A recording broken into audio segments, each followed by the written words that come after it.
Thank you all. Please be seated. Thank you all for coming. I'm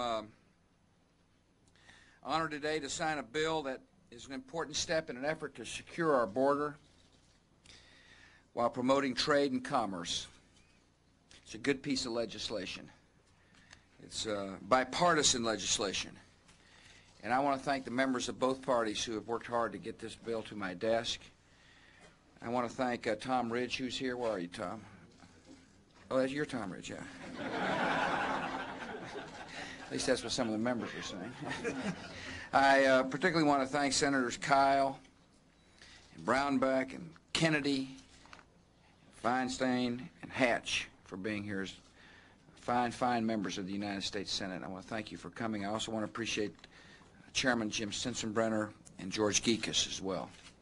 These members worked hard on this legislation. I want to thank the members of my administration who are here. I also want to say hello to Arlene Howard. Miss Howard, it's good to see you. A lot of folks might remember. You can stand up. Thank you for coming.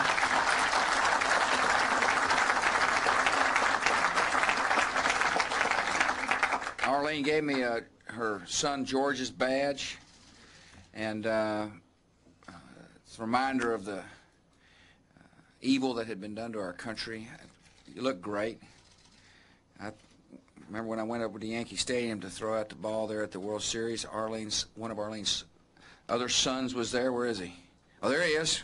Thanks for the advice. Aim high.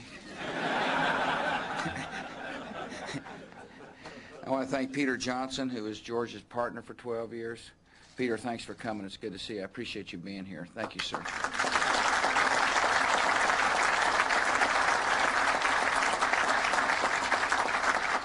I want to welcome you all. I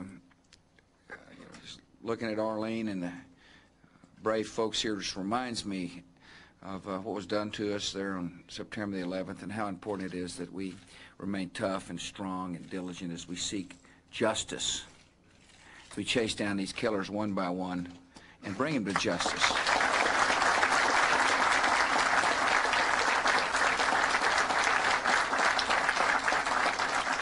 And that's a major responsibility of all of ours, and it's a responsibility we take seriously. The country is united in our drive for justice. This nation is determined, and we're patient, much to the chagrin of the enemy.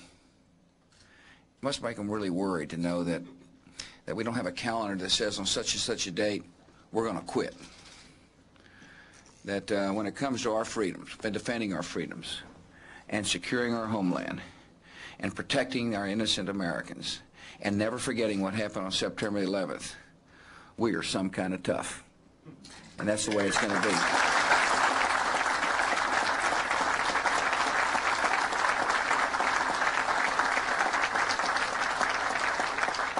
We've got responsibilities here at home as well, and it starts with our borders. Our borders process an incredibly huge number of people. It may come as a surprise to some of you, but there's over 500 million people a year in America. Half of those are our own citizens that may have been traveling. We have 11 million trucks come across our borders. We have 51,000 foreign ships call into our ports.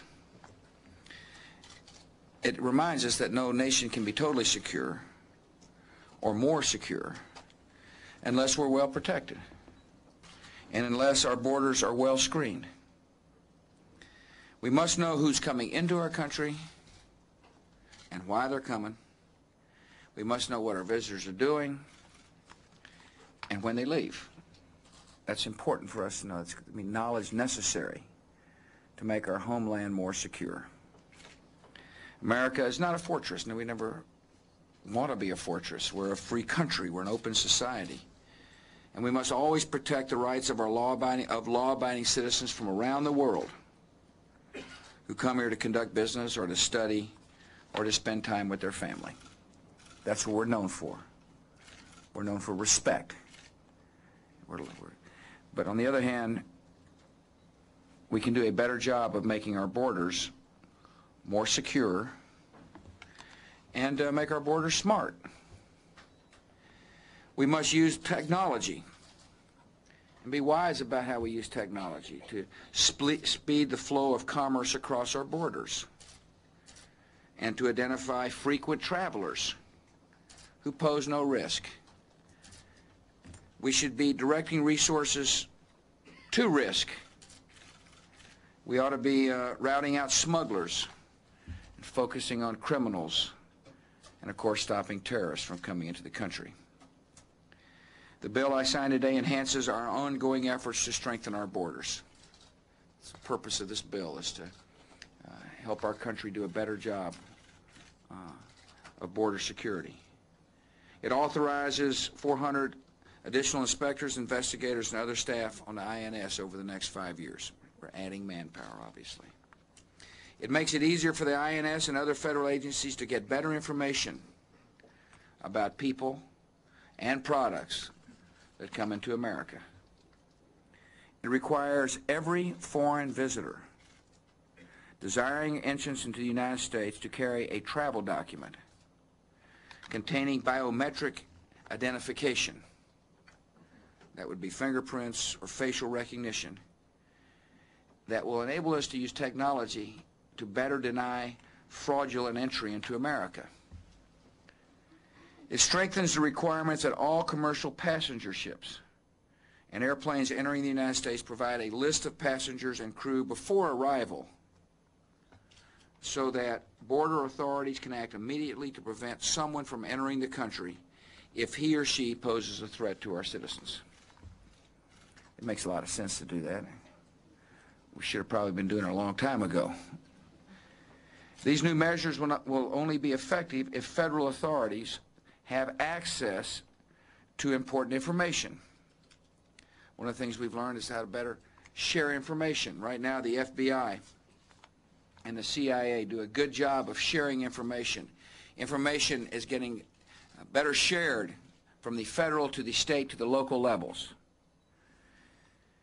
But we've got to do a better job of sharing information and expanding information to the INS and the State Department and customs agents and throughout the intelligence community. We've just got to do a better job. This bill enables us to modernize our communication so that information flows freely and quickly.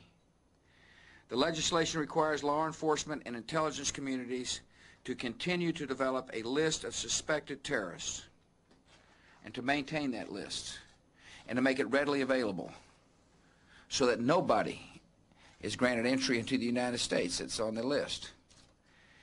In other words, we're beginning to gather information overseas in a much better way. We've got a vast coalition of nations that are still with us. They heard the message, either you're with us or you're not with us. They're still with us. And we're sharing information. And we can use that, better use that information with our own agencies here at home to make sure that, that we really button us up, that we do our job, the job the American people expect. The bill didn't have everything I wanted. I wanted a temporary extension of 245I in the bill. It basically allowed certain immigrants sponsored by their families or employers to become legal residents without having to leave the country so that families can stay together. I thought that made sense. It's not a part of the bill. I intend to work with Congress to see if we can't get that done here pretty quick. Yet the common sense measures will help us meet the goal, and that's important. It'll help us meet the goals of legitimate commerce and important travel. And at the same time, it'll help us keep the country secure. Basically what we're saying is this is part of a legislative part of a national strategy. Tom's worked on the national strategy. He's worked with our respective agency heads. And Congress has been a great partner in this strategy. This is good work. You know, sometimes in Washington we actually are able to put our political parties aside and focus on what's best for the country. They were able to say, let's make sure America is the first priority of all of us. And this has happened in this bill. So it's my honor to welcome both Republicans and Democrats from the legislative branch of government here as I sign this important legislation. Thank you all for coming. God bless.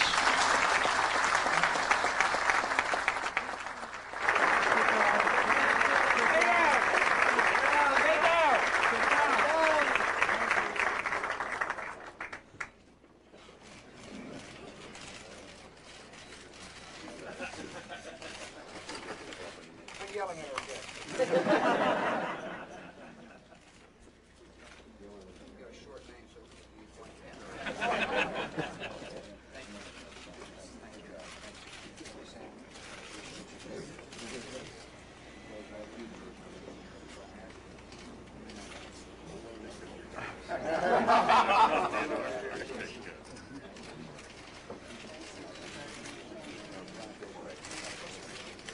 Thank you all very much.